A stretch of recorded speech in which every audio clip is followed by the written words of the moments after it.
আমাদের কেক হয়ে গেছে। রাইসা কেক খাবে নাকি? আমাদের কেক হয়ে গেছে, কেক হয়ে গেছে।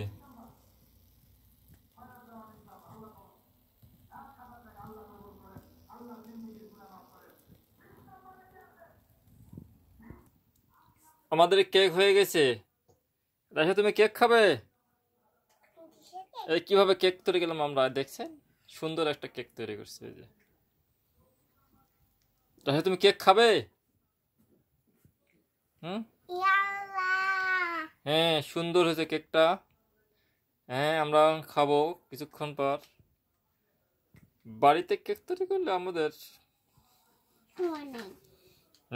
শরীরের জন্য ভালো কেনা কেকের চেয়ে। এরকম বাড়িতে কেক তৈরি করে সবাই খাবেন, তাহলে ভালো, পুষ্টিগুণ ভালো থাকবে। সত্যি বাবা পুষ্টিগুণ ভালো থাকবে।